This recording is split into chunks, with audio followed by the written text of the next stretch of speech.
이래도 모르시겠습니까? 라는 제목으로 함께하는 말씀 나누겠습니다. 사랑은 표현을 통해서 완성된다라는 말이 있습니다. 그만큼 사랑하는 사람과의 관계에 있어서 사랑을 표현하는 것이 참 중요하다라는 의미이겠죠.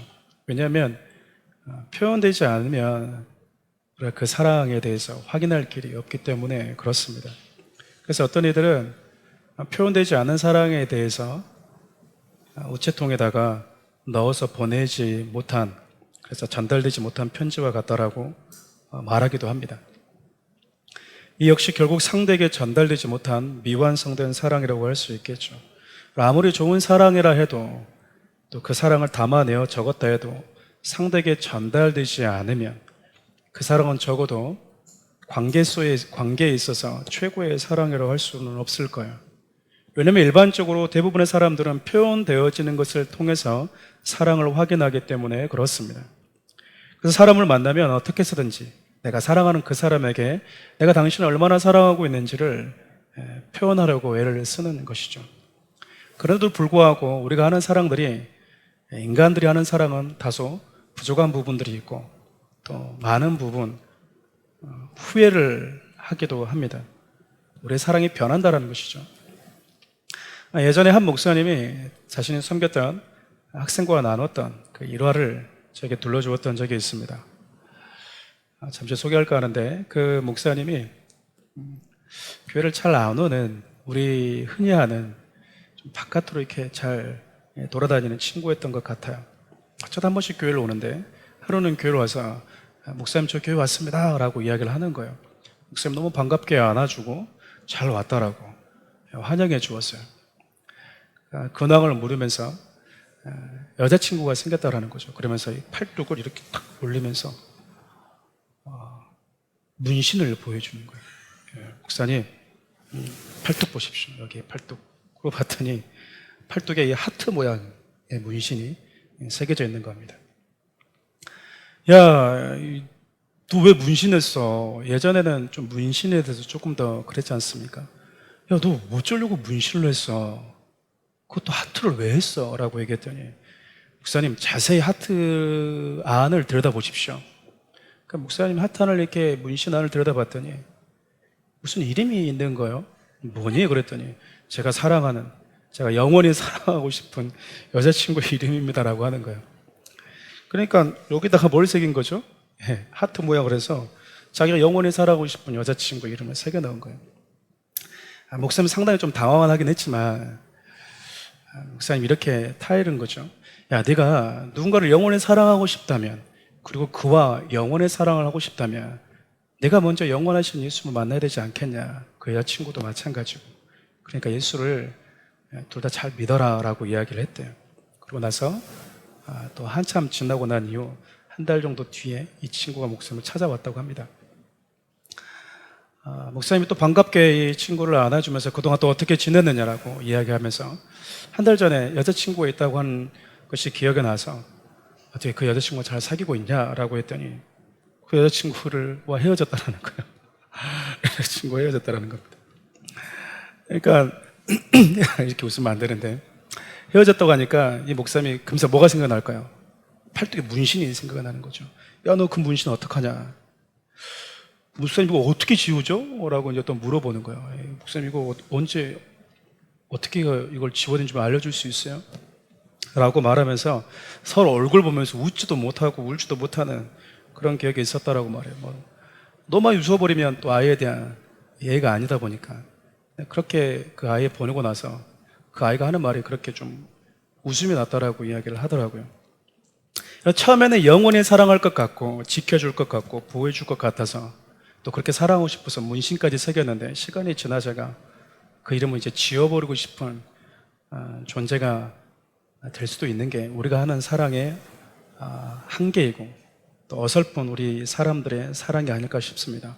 어찌되었든 사람들은 자신이 사랑하는 사람에게 사랑을 받고 싶어 하는 존재라는 사실이에요.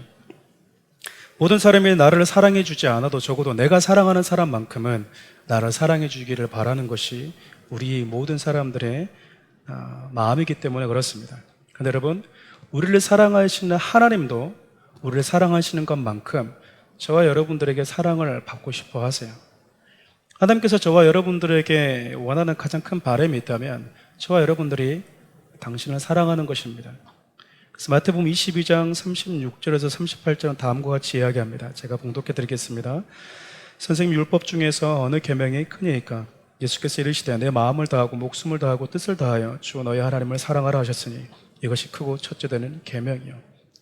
예수님이 가장 첫째 되는 계명이 무엇입니까? 가장 큰 계명이 무엇입니까? 라고 질문한 율법사를 향해서 모든 것을 다해서 하나님을 사랑하는 것이라고 대답을 합니다.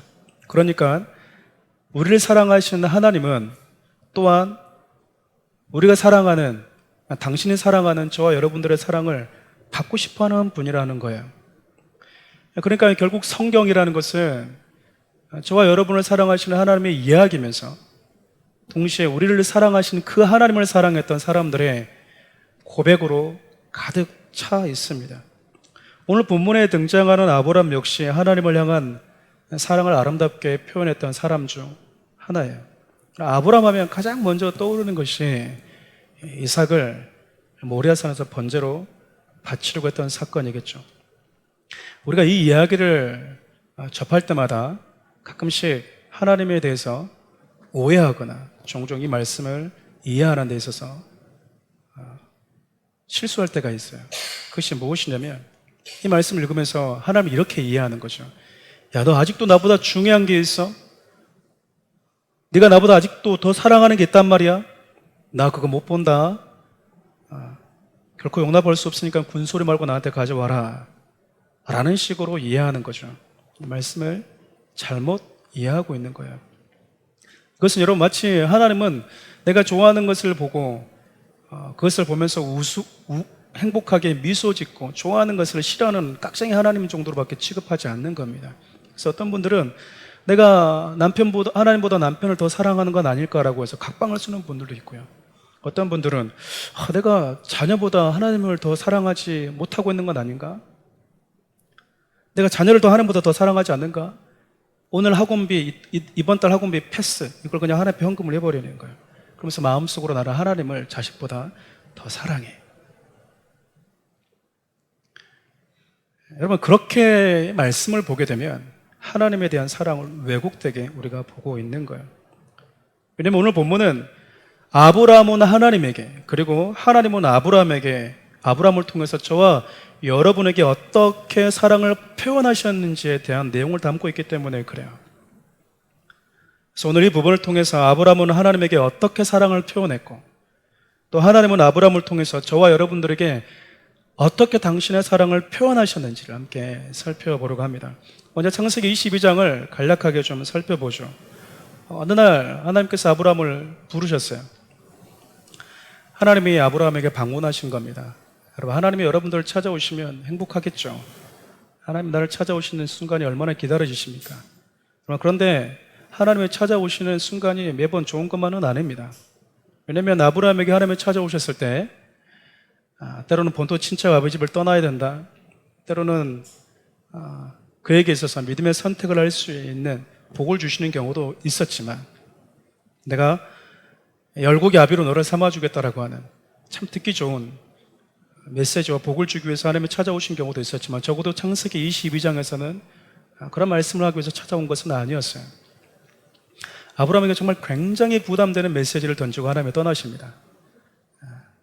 백세에 나왔던 정말 다 하나뿐인 약속의 아들인 그 이삭을 하나님이 지정한 모리아산에 데리고 와서 번제로 제가 될 때까지 태워서 하나님께 드리라고 하나님이 요구하시고 떠나셨기 때문에 그래요. 여러분, 이 말씀을 들었을 때 아브라함 마음이 어땠을까? 하나님이 말씀하셨기 때문에 무작정 다 행복할까? 기쁠까? 그렇게 생각하면 오산입니다.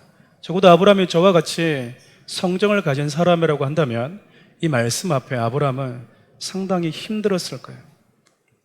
많은 고민을 했겠죠. 그리고 아브라함 정도의 신앙이기 때문에 하나님을 떠난 이후에 하나님이 왜 나에게 이렇게 힘든 것을 요구하시는지 그 뜻을 알기 위해서 기도하고 또 기도했을지 모릅니다. 근데 여러분, 아무리 기도해도 이해할 수 없는 거예요. 왜 하나님이 3일의 시간 동안 그 길을 걸어서 모래산까지 오라고 그랬는지 아브라함이 기도하고 기도해도 하나님의 그 마음과 뜻을 다 이해하지 못합니다. 그런데 아브라함이 하나님의 말씀에 순종하면서 발걸음을 떼기 시작해요. 여러분, 이것이 저와 여러분들에게 주는 아주 귀한 메시지가 있어요. 교훈이 있는데, 어떤 하나님의 메시지는 그 말씀을 주는 그 순간 이해되어지는 것이 있어요. 하나님 말씀하시는 그 순간 그분의 의도가 깨달아지는 경우가 있습니다. 그런데 어떤 경우는 하나님의 말씀하실 때 전혀 이해되지 않아요. 깨달아지지가 않습니다. 그런데 믿고 신뢰하면서 순종의 발걸음을 내디딜 때 비로소 알아지는 것도 있어요. 그런데 처음에 하나님의 말씀하실 때 이해되지 않고 순종해서 발걸음을 뗐는데도 이해되지 않을 때가 있습니다. 하나님의 말씀하시는 목적지까지 와야만 비로소 이해되어지는 하나님의 말씀과 그분의 의도가 있기 때문에 그래요. 그러니까 하나님의 말씀하신 목적지에 도달해야만이 깨달을 수 있는 그분의 뜻을 순종의 발걸음도 떼지 않으면서 다 알고자 하는 것은 무리라는 거예요. 여러분, 우리가 하나님의 말씀에 순종할 때, 또 하나님이 우리가 어떤 말씀을 하실 때 다 이해될 수 없어요. 불가능합니다.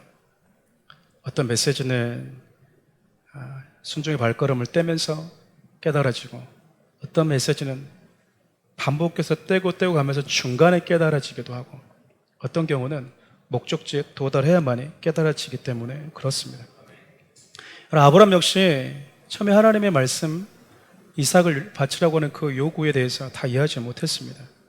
근데 여러분, 순종하면서 발걸음을 뗐어요. 목적지까지 도착한 것이죠.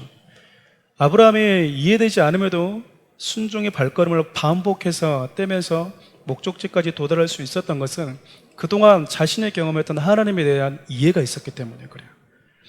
나를 얼마나 사랑하셨는지, 그분이 나에 대해서 얼마나 선하신지에 대한 분명한 믿음이 있었기 때문에 걸어갈 수 있었던 겁니다. 그러니까 우리가 하나님에 대해서 완전히 이해되지 않을 때는요, 그분이 나를 향한 사랑과 그분이 나에 대해서 얼마나 선한 마음을 가지고 있는지 그것을 붙들고 그 시간을 지나가야 된다는 거예요. 여러분, 그럼에도 불구하고 걸어가는 시간은 아픈 겁니다. 주사를 맞으면 낫겠다라는 것을 알고 있어도 주사 바늘에 들어가는 시간은 그 순간은 그냥 아픈 거예요. 내가 수술하면 날 수 있겠다라고 의사에게 내 몸을 맡기지만 아픈 거는 아픈 거예요. 하나님의 선하심을 믿고 그분의 사랑을 신뢰하면서 걸어갔지만 그 3일길의 시간은 여전히 아브라함에게 있어서도 아픈 시간이었습니다. 3일길을 걸어가면서 아브라함이 계속 물었겠죠. 왜 그럴까? 왜 하나님이 요구하셨을까? 왜 하나님은 침묵하실까? 여전히 아브라함이 알지 못합니다. 그저 3일길은 아브라함에게 있어서 하염없이 슬픔과 아픔의 눈물만 흘렸던 시간이에요. 이삭은 눈에 넣어도 아프지 않은 만큼 아브라함에게 있어서 소중한 아들이었습니다. 그래도 한 번만 더 생각해 보면 하나님은 그 아들을 내게 주셔서 나로 하여금 웃을 수 있는 시간을 주신 분이세요. 하나님이 주시지 않으셨다면 애시당초 누릴 수 없었던 기쁨이었다라는 이야기죠. 덤으로 누렸던 행복의 시간을 하나님이 주셨음을 알았기에 순종하면서 걸어왔던 것이죠. 그래도 3일길은 아프고 고통스러웠습니다. 하나님을 사랑하는 마음과 그분의 말씀에 순종하고자 하는 그 마음과 사랑하는 아들과 이별해야 된다라는 그 마음이 교차하면서 한없이 눈물만 흘리면서 그냥 지나온 거예요. 그렇게 하나님 말씀하신 모리아 정상에 도착하죠. 그리고 아들에게 나무를 등에 쥐어주고 정상에 올라갑니다. 그리고 하나님께서 만나자고 하는 그 목적지에 도착하게 되죠. 그리고 그곳에서 아들을 결박하기 시작하죠. 이런 100세가 넘은 이 아버지가 이 젊은 아들을 결박할 수 있다? 그리고 이삭의 발버둥 치고 화를 내면 결코 이루어질 수 없는 일이에요. 그러니까 늙은 아버지가 아들을 결박했다, 그 말은 아들이 순순히 아버지 손에 자신의 몸을 맡겼다라는 거죠. 그렇게 자신의 몸에 순순히 반항하지 않는 아들을 보면 마음이 또 어떻겠습니까? 왜 그래 아버지? 아버지 미쳤어? 라고 화를 내면 좀 그렇겠죠. 그런데 순순히 아버지한테 아무 말하지 않고 자신의 몸을 내어 맡긴다면 그것을 바라보는 아버지 마음은 더 아픈 거예요. 그렇게 꼼짝 못하게 결박한 이삭을 향해서 이제 칼을 든 아브라함의 손이 올라갑니다. 이때 하나님이 다급하게 아브라함을 부르세요. 그리고 아들에게 손을 대지 말라고 말씀하십니다. 그리고 이삭을 대신할 양을 하나님이 아브라함의 눈을 열어서 보여주세요. 근데 그 양이 수풀에 뿔이 묶인 채 움직이지 못하고 있었다고 성경이 이야기를 합니다. 창세기 22장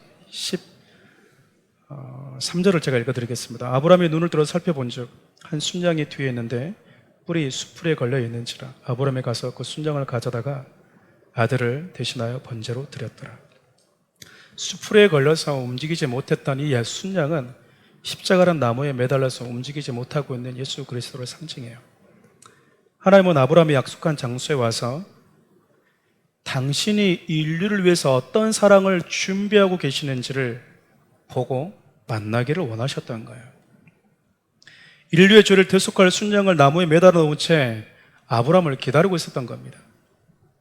그리고 하나님은 이 일을 상징적으로 보여준 이 일을 2000년 전에 십자가에서 실행에 옮기셨어요. 하나님은 죄로 인해 죽어버린 저와 여러분들을 살리기 위한 새로운 방법, 새로운 법 하나를 만드셨는데 그것은 바로 죄인된 우리의 모든 죄를 당신의 독생자에게 전가시켜서 그 죄를 없애버리는 것이었습니다. 그래서 요한일서 3장 5절을 보면 다음과 같이 이야기를 합니다. 제가 봉독해 드리겠습니다. 그가 우리 죄를 없애려고 나타나신 것을 너희가 아나니 그에게는 죄가 없느니라. 죄 없으신 흠 없는 예수 그리스도의 육체에 저와 여러분들의 죄를 담아서 우리 죄를 없애버리셨다라는 의미예요. 하나님께서 죄를 어떻게 처리하셨는지 아주 적나라하게 가감없이 보여주고 있는 성경이 있다면 레위기일 거라고 생각됩니다. 하나님께서 레위기를 보면 흠없는 짐승을 요구하시죠. 흠없는 짐승을 왜 요구하시는지는 우리가 레위기를 살펴볼 때 반복해서 여러분과 함께 살펴보았습니다. 안수할 때 이 전가라는 의미 자체가 내 죄가 그에게 전가되는 것도 있지만 그 흠없는 짐승의 흠없음도 내게 전가되기 때문에 그래요. 내 죄만 그에게로 흘러가는 것이 아니라 그의 흠없음이 나에게 전가되는 시간이기 때문에 그렇죠. 그래서 반드시 우리 죄를 대속할 양은 흠이 없어야 되는 거예요. 죄가 없어야 된다라는 거죠. 그래서 방금 우리 읽었던 요한일서 3장 5절 보면 그에게는 죄가 없다라고 이야기하는 이유는 그는 흠이 없는 유일한 분이시다라는 의미예요. 여러분, 우리가 아무에게나 전가하면 안 됩니다. 왜죠? 그 죄도 나에게 와요. 여러분들이 인간에게 안수했습니까? 여러분의 죄가 그에게 들어오고 그 죄가 나에게 들어오는 거예요. 똑같아요. 헛수고만 하고 있는 거예요. 죄 없는 분에게 우리가 전가할 때 그분의 흠없음과 순결함과 의가 나에게 들어올 수 있기 때문에 그래요. 에베소서 1장 4절 말씀을 제가 읽어드리겠습니다. 그 창세전에 그리스도 안에서 우리를 택하사 우리로 사랑 안에서 그 앞에 거룩하고 흠이 없게 하시려고, 하나님께서 흠 있는 우리를 흠 없게 하시려고 그분이 만드신 제정하신 법이 바로 흠 없는 예수 그리스도를 우리에게 보내주셨고, 흠 없는 예수 그리스도의 육체 저와 여러분들의 죄와 저주를 담아서 처리하신 거예요. 왜냐하면 그것만이 저와 여러분 죄인된 우리를 살릴 수 있는 하나님이 행하신 유일한 길이었기 때문에 그렇습니다. 하나님께서 이렇게 무모하리라 만큼 이런 일도 행하신 이유는 단지 저와 여러분들을 사랑하셨기 때문에 그렇습니다. 우리가 하는 사랑은 변덕이 심하고요, 때로는 깨지기 쉽습니다. 그러나 저와 여러분들 향한 하나님의 사랑은 변하지 않아요. 죄인으로 전락해버렸지만 그래도 포기할 수 없는 우리를 향한 하나님의 사랑이 변하지 않는다라는 거죠. 죄인된 우리를 살리기 위해서 반드시 독생자의 생명을 당신의 손으로 잡아야 하는 하나님의 마음을 아브라함이 지금 온 몸과 온 영혼으로 체감했던 그 시간이 바로 하나님의 약속하신 그 장소까지 걸어오는 시간이었어요. 그러니까 3일이라는 시간을 걸어오면서 아브라함은 뜬 눈으로 그 시간들을 보내면서 하나님의 독자를 나에게 그리고 저와 여러분들에게 데리고 오시기 위한 그 시간들이 얼마나 가슴 아프고 힘든 것인지를 아브라함이 지금 체감하고 있는 거죠. 아브라함에게서 그렇게 3일길은 눈물의 시간, 아픔의 시간이었습니다. 하나님을 사랑하는, 사랑을 표현하는 시간이었지만 그 시간은 그렇게 힘들었어요. 근데 여러분, 하나님도 저와 여러분들을 위해서 3일길을 걸어오셨어요. 아담이 범죄했을 때부터 그분은 걸어오기 시작하셨습니다. 근데 여러분, 그분이 혼자 걸어오신 게 아니에요. 하나님도 아브람처럼 당신의 독자를 가슴에 품고 걸어오셨습니다. 그렇게 당신의 독자를 안고 걷고 걸어서 골고다까지 오신 거예요. 그리고 그곳에서 하나님은 당신의 독자를 나무에 결박하고 잡아버리십니다. 그러니까 독생자를 십자가에 못 박히기 이전의 모든 시간이 하나님에게는 아브라함이 경험했던 것과 동일한 3일의 시간인 거죠. 하나님은 우리를 사랑하시는 당신의 마음을 이렇게 표현하고 있었던 겁니다. 당신의 마음에 담아두고 있었던 게 아니라 이렇게 표현하고 있었던 거죠. 가끔 죽음과 사투를 벌이고 있는 자녀를 둔 부모들을 만날 때가 있어요. 그럼 그들의 눈은 늘 부어 있고요. 그들의 눈은 늘 촉촉하게 젖어 있습니다.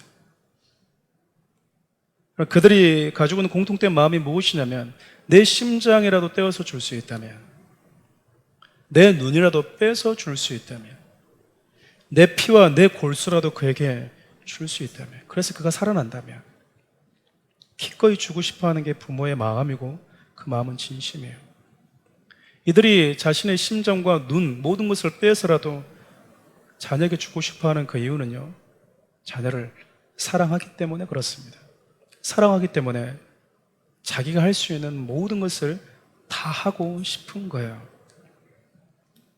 사랑하는 우리 교회 성도 여러분, 하나님은 죄인된 우리를 향한 당신의 사랑을 마음에 담아두지만 않으셨고요, 그것을 독생자를 통해서 표현했고 또 보여주셨습니다. 12절 말씀을 보면 이삭을 잡으려고 하는 아브라함을 향해서 다급하게 소리치면서 아이에게 손을 대지 말아라 라고 말씀하시나요? 하나님께서. 12절 말씀을 제가 읽어드릴게요. 사자가 이르되 그 아이에게 내 손을 대지 말라, 그에게 아무 일도 하지 말라. 그러니까 처음부터 하나님은 이삭을 번제로 잡기 위해서 아브라함을 이곳에 부른 것이 아니라 이곳에서 뭔가를 보여주고 싶어서 그를 부르셨다라는 거예요. 그러니까 목적지에 와야만이 볼 수가 있는 겁니다. 목적지에 오지 않고는 볼 수가 없는 거예요.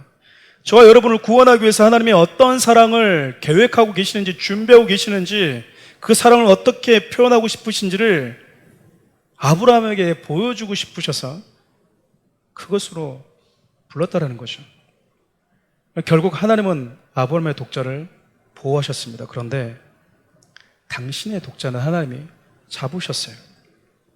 마태복음 27장 46절을 제가 읽어드리겠습니다. 제9시쯤에 예수께서 크게 소리질러 이르되 엘리 엘리 라마 사박다니 하시니, 이는 곧 나의 하나님 나의 하나님 어찌하여 나를 버리셨나이까 하는 뜻이라. 예수님은 성부 하나님으로부터 버림받으셨어요. 자신의 생명보다 더 소중한 자녀를 하나님께 드린 것이 얼마나 힘들고 괴로운 일인지 모릅니다. 아브라함은 그것이 얼마나 힘든지, 얼마나 괴로운지, 얼마나 많은 눈물을 쏟아야만 하는 것인지를 몸소 경험했어요. 아브라함에게 있어서는 아들은 자신의 생명과 같아요. 어쩌면 자신의 생명보다 더 소중히 여겼는지도 모릅니다. 그런데 여러분, 성부 하나님에게 있어서도 그의 아들 성자 예수님의 생명은 소중했고 당신의 생명과 동일했어요. 여러분, 3일길 걸으면서 아브라함이 이런 생각하지 않았겠습니까? 하나님, 차라리 나를 죽여주면 안 되겠습니까? 내가 죽으면 죽지, 아들을 살려주면 안 되겠습니까? 하나님이 허락하지 않았어요. 아브라함이 왜 그런 고백들을 할 수 있었을까요? 아브라함의 생명이 이삭의 생명보다 열등해서? 그렇지 않아요. 아비는 자식의 생명을 더 소중하게 여기기 때문에 그렇게 말할 수 있는 거예요. 성부 하나님과 성자 하나님의 생명은 동일한 생명이지만 성부 하나님은 당신의 성자 예수님의 생명을 그렇게 아끼셨어요.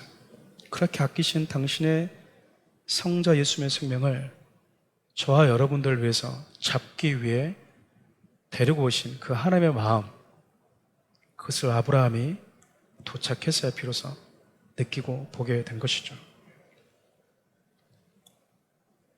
아브라함은 아들과 함께 모리아산을 내려갔지만 하나님은 그곳에 남아서 홀로 독생자를 잡으셨습니다.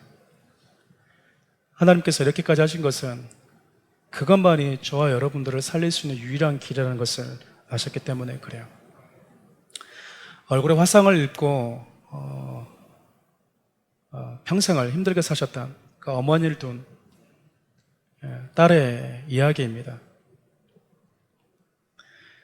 자기 엄마의 얼굴이 화상을 입었기 때문에 좀 끔찍해 보이죠. 근데 그 엄마가 딸을 너무나 사랑하는 거예요. 쉽게 얘기하면 딸을 보고 싶어서 학교가 끝날 때쯤 가끔 교문 앞에 서서 딸을 기다립니다.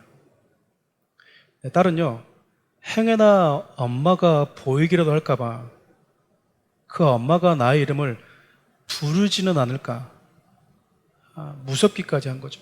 왜냐면 창피했으니까. 가끔 엄마가 자신을 친구들과 함께 나오고 있을 때 부르죠. 친구들이 이야기합니다. 저 아줌마 누구야? 그러면 나도 몰라 라고 하면서 매몰차게 자신과 상관없는 아줌마가 나를 부르는 것이냐, 어머니를 매몰차게 모른 체 하면서 교문을 지나치기도 했다고 해요.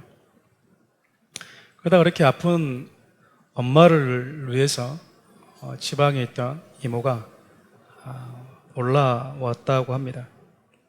너무 반가운 나머지 이제 두 자매가 시간 가는 줄 모르고 밤새 얘기를 하는 거야. 시끄러워서 통 잠을 못 자겠네라고 투덜댄 딸이 잠을 자다가 잠시 잠이 깬 거죠.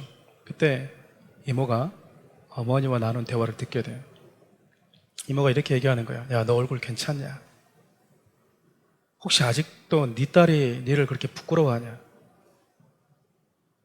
못된 것. 자기 때문에 지 엄마 얼굴이 이렇게 된지도 모르고. 이 말을 잠결에 이 딸이 듣게 돼요. 딸이 상당히 혼란스러운 거죠. 아침에 엄마가 잠시 집을 비운 사이에 이모에게 어젯밤에 했던 그 이야기가 무슨 말인지 자초지종을 묻게 됩니다. 이모가 얘기를 해주는 거예요. 예전 너 어렸을 때 네 가족이 살던 집에 사고로 인해서 화재가 났고 그 안에 너 혼자 있었는데 엄마가 잠시 나간 사이에 너 혼자 거기에 있던 걸 알고 엄마가 그 화염 속에서 너 구하려고 들어갔다가 나오면서 얼굴에 그렇게 화상을 입게 된 거라고 이야기를 합니다. 그리고 이렇게 얘기하는 거, 그때 네 엄마가 들어가지 않았다면 너는 지금 여기 없었을 거다. 엄마는 너의 생명과 자신의 아름다운 얼굴을 바꾼 거지. 여러분, 이 이야기를 듣고 나서 엄마의 얼굴에 새겨진 흉터가 징그럽고 또 부끄럽기만 했던 그 딸의 마음에 엄청난 죄책감과 슬픔과 부끄러움에 잠기게 돼요. 그리고 그 사실을 알고 난 이후에 엄마 얼굴에 새겨진 흉터는 나를 사랑하고 또 나를 살리기 위해 그녀가 할 수 있는 최고의 사랑의 표현이었다는 것을 알게 되죠. 그 사랑의 표현이 그녀의 얼굴의 흔적처럼 새겨져 있다는 것을 알게 돼요.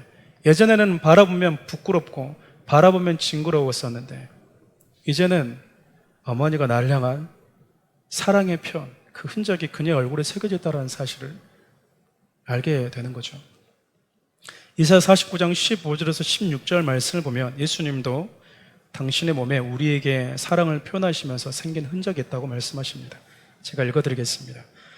여인이 어찌 그 젖먹는 자식을 잊겠으며 자기 태에서 난 아들을 긍휼히 여기지 않겠느냐. 그들은 혹시 잊을지라도 나는 너를 잊지 아니할 것이라. 내가 너를 내 손바닥에 새겼고 너의 성벽에 항상 내 앞에 있나니. 우리를 향한 그 많고 많은 사랑의 표현 중에서 왜 하필이면 손바닥에 새기는 사랑을 하셨을까? 여러 가지 해석들이 있습니다. 분명한 것은 하나님은 저와 여러분들에게 단 한순간도 시선을 떼지 않는다라는 거예요. 그리고 고대 근동에는 부모가 전쟁터에 나간 그 아들을 그리워하면서 언제 돌아올지도 모를, 살아서 돌아올지 아니면 그곳에서 이름도 없이 죽을지도 모를 그 아들을 날마다 기억하면서 손바닥에 아들의 이름을 기록하고 새겼다고 그래요. 또 노예들이 가끔씩 자기를 정말 아들처럼 맡겨주는 주인을 사랑해서 자신의 손바닥에 그 주인을 기록하고 그 주인의 이름을 기억하기 위해서 문신으로 새기는 경우도 있었다고 합니다. 근데 여러분, 모든 만물의 주인이고 아버지 되시는 그분께서 당신이 우리 아버지이시고 우리를 사랑하는 분이라는 사실을 손바닥에 새기고 또 새겼다라고 이야기하고 있는 거예요. 이렇게 손바닥에 새긴 하나님의 사랑이 십자가에서 절정을 이루게 되죠. 저와 여러분의 이름을 오랜 시간과 역사 속에서 새기고 또 새기고 새기다 보니 피가 나고 상처가 나고, 그럼에도 불구하고 또 새기고 새기다 보니 그분의 손에 구멍이 난 사건이 바로 십자가 사건이에요. 여러분, 얼핏 보면 예수님의 손에는 못자국이 난 것처럼 보입니다. 그런데 구멍 난 예수님의 손을 좀 더 자세히 들여다보면 그분의 손에 구멍 난 자국은요, 저와 여러분들의 이름의 모양이 새겨져 있다는 걸 여러분들 알게 될 거예요. 그냥 못자국이 아니라 여러분들의 이름 자국이 새겨져 있다는 말입니다. 한 아이가 예수님께 다음과 같은 질문을 했어요. 예수님, 저를 사랑하세요? 예수님께서 말씀하십니다. 그럼 내가 너를 사랑하지. 이 아이가 다시 질문합니다. 그럼 예수님, 나를 얼만큼 사랑하십니까? 예수님께서 이렇게 두 팔을 벌려서 이만큼. 예수님의 이 모습은 십자가에서 여러분 두 팔을 벌려서 죽은 모습이에요. 예수님께서 십자가에서 죽으신 모습은 마치 내가 너를 이만큼 사랑하고 있다라고 말씀하시는 것처럼 느껴집니다. 말씀을 맺으러 갑니다. 사랑하는 우리 성도 여러분, 아브라함은 이삭을 모리아산에서 데리고 온 이후에 그제서야 하나님의 마음을 알게 됩니다. 12절 말씀을 제가 다시 한번 읽어드리겠습니다. 사자가 이르되 그 아이에게 내 손을 대지 말라. 그에게 아무 일도 하지 말라. 내가 내 독자, 내 아들, 내 독자라도 내게 아끼지 아니하였으니 내가 이제야 내가 하나님을 경외하는 줄을 아노라. 하나님께서 왜 내게 이렇게 어려운 시험을 주셨는지, 왜 내게 3일간 숨을 쉴 수 없을 만큼 아픈 시간을 허락하시고 걷게 하셨는지, 왜 그분이 내 인생을 통틀어서 가장 많은 눈물을 그 3일의 시간 동안 흘리게 하셨는지 아브라함이 모래산에 올라와서야 보게 되는 거예요. 그곳에서 나보다 먼저 당신의 독자를 데리고 와서 기다리고 계신 하나님의 얼굴을 보면서 비로소 모든 것이 다 풀렸던 겁니다. 나보다 먼저 와서 죄로 인해 죽어버린 자신과 같은 죄인을 살리기 위해서 당신의 독자를 수풀에 순양이 움직이지 못하도록 떨리는 손으로 묶고 계셨다. 마치 자신이 자신의 독자를 번제로 태워야 될 그 나무를 아들의 등에 떨리는 손으로 얹혔던 것처럼 묶여있는 그 순양을 보면서 주님의 떨리는 손을 본 것이에요. 그분이 자신의 독자를 데리고 오는 그 시간 동안 얼마나 많이 괴로우셨을지, 얼마나 많이 아프셨는지, 그럼에도 불구하고 포기할 수 없는 그 길을 왜 걸어오셨는지, 누가 그 하나님의 그 길을 포기하지 못하게 만들었는지, 하나님은 그곳에서 그렇게 죄된 저와 여러분들을 향한 사랑을 표현하고 싶었던 거예요. 아브라함이 이삭을 드린 사건은요, 하나님께서 저와 여러분들을 위해서 예수 그리스도를 준비한 사건을 다룬 겁니다. 그분이 우리를 위해서 예수를 보내기까지 얼마나 아프고 많은 눈물을 흘리셔야 됐는지, 우리 온 인류를 대표해서 아브라함이 경험하면서 그 사랑의 무게감을 저와 여러분들에게 들려주고 싶었던 거야. 근데 여러분, 참 감사하게 아브라함이 하나님의 기대처럼 그 힘든 시간을 뚫고 여기까지 온 거예요.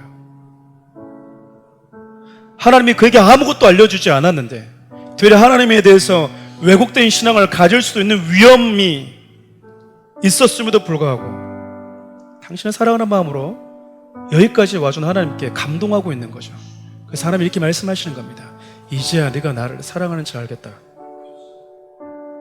아브라함의 3일길은 그가 하나님을 얼마나 사랑하고 있는지 그분께 자신의 사랑을 표현하는 시간이었어요. 사랑하는 성도 여러분, 저와 여러분에도 이런 시간이 필요하지 않겠습니까? 이해되지 않아도, 왜 하나님이 나에게 이런 아픔을 주는지 다 헤아려지지 않아도 네가 나를 사랑하는지 내가 이제 알겠다라고 말씀하시는 그분의 음성, 저와 여러분도 들어야 되지 않겠습니까? 사랑하는 우리 성도 여러분, 하나님은 저와 여러분들 향한 사랑을 예수님의 십자가를 통해서 표현하셨습니다. 그분이 표현할 수 있는 최고의 사랑을 저와 여러분들에게 표현하신 거예요. 마지막으로 여러분에게 한번 물어보겠습니다. 만일 아브라함이 독자를 데리고 약속의 장소까지 오지 않았다면, 만일 그랬다면 하나님도 독자 예수를 데리고 골고다로 오지 않았을까요? 만일 아브라함이 자신이 독자 이삭을 데리고 그곳까지 오기를 포기하고 중도에 돌아갔다면, 만일 그랬다면 하나님도 중간에서 저와 여러분들을 위해서 데리고 오셨던 독자와 함께 당신의 보좌로 돌아가셨을까요? 그렇지 않습니다, 여러분. 아브라함의 반응과 상관없이 그분은 우리에게 오는 길을 멈추지 않았어요. 그분이 멈추지 않고 여기까지 올 수 있게 했던 유일한 동기가 바로 저와 여러분입니다. 사랑하는 여러분, 이래도 모르시겠습니까? 어떻게 해야지 하나님이 나를 사랑하는지 여러분 아시겠습니까? 우리 함께 가슴에 손을 얹고 이 찬을 주님께 올려드렸으면 좋겠어요. 나 무엇과도 주님을 바꾸지 않으리, 다른 어떤 은혜 구하지 않으리, 오직 주님만이 내 삶의 도움이시니 나 주의 얼굴 보기 원합니다. 나 무엇과도 주님을 바꾸지 않으리, 다른 어떤 은혜 구하지 않으리, 오직 주님만이 내 삶의 도움이시니 주의 얼굴 보기 원함. 다시 한번 찬양합니다. 나 무엇과도 주님을 바꾸지 않으리, 나 무엇과도 주님을 바꾸지 않으리, 다른 어떤 은혜 구하지 않으리, 오직 주님만이 내 삶의 도움이시니 주의 원합니다. 주님 사랑해요.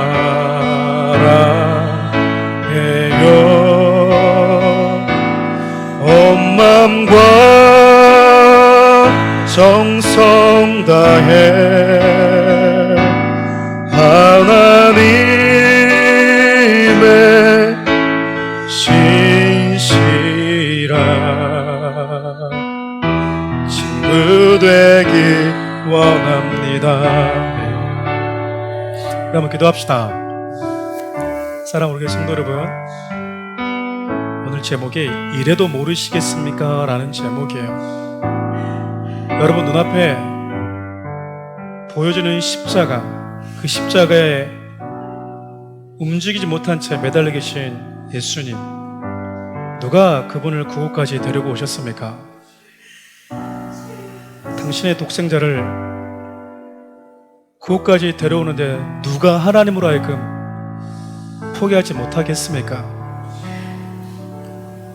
십자가가 저와 여러분들에게 그 메시지를 보여주고 있음에도 불구하고 여러분 아직도 하나님의 사랑을 모른다고 여러분 말씀하실 수 있으시겠습니까?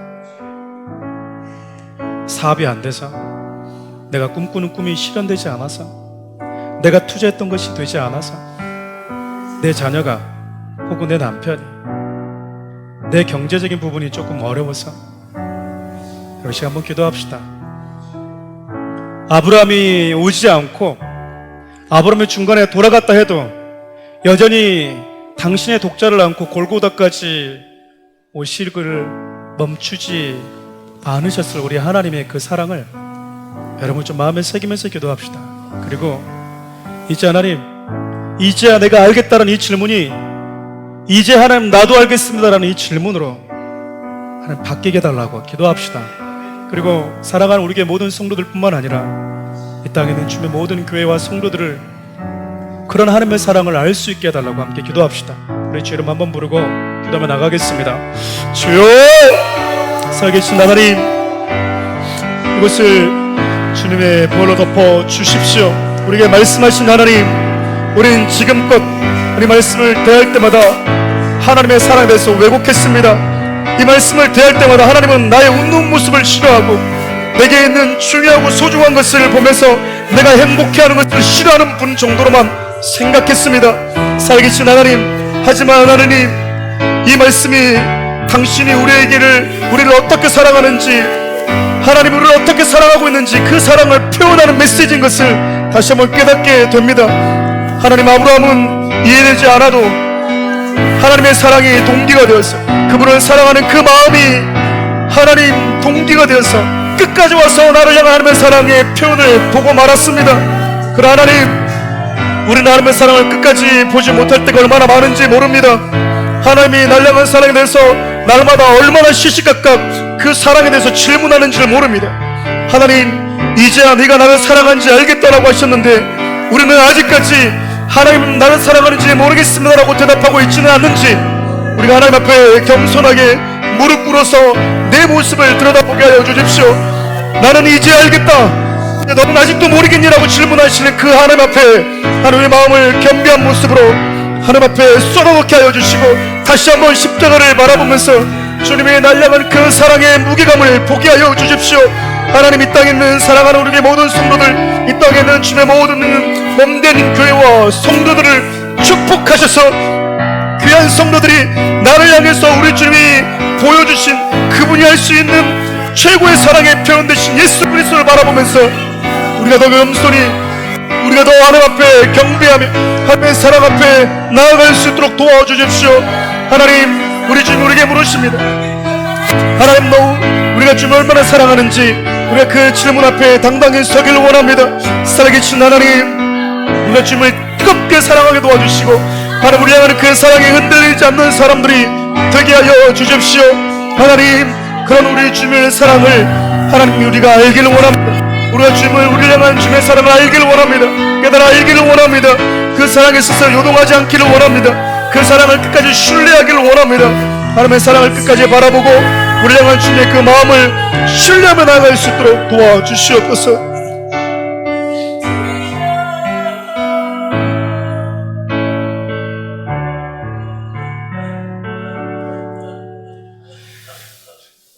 예수님, 나를 사랑하십니까? 그럼 얼만큼 사랑하십니까? 이만큼. 이제 하나님, 우리가 주님을 향한 질문을 멈추고 주님이 나에게 하는 질문에 귀를 기울이는 시간들을 갖기를 원합니다. 주님이 우리에게 물어보십니다. 내가 너를 사랑하는지 아직도 모르겠니? 어떻게 하면 내가 너를 사랑하는지 너는 알 수 있겠느냐라는 그 질문 앞에 우리가 다시 한번 십자가를 바라보면서 그 십자가에 매달려 있는 하나뿐인 당신의 독자가 어떤 아픔의 시간을 거쳐서 여기까지 왔는지 우리가 보게 하여 주십시오. 사랑하는 귀한 성도들이 주님이 부르시는 그날까지 우리 주님이 아브라함에게 말씀하셨던 것처럼 이제 나도 네가 나를 사랑하는지, 나를 향한 너의 사랑이 흔들리지 않는다라는 거, 나 이제 알겠다라고 하는 그 신앙의 고백을 주님께 드리는 삶이 되게 하여 주십시오. 우리를 구원하신 예수 그리스도의 은혜와 하나님의 사랑과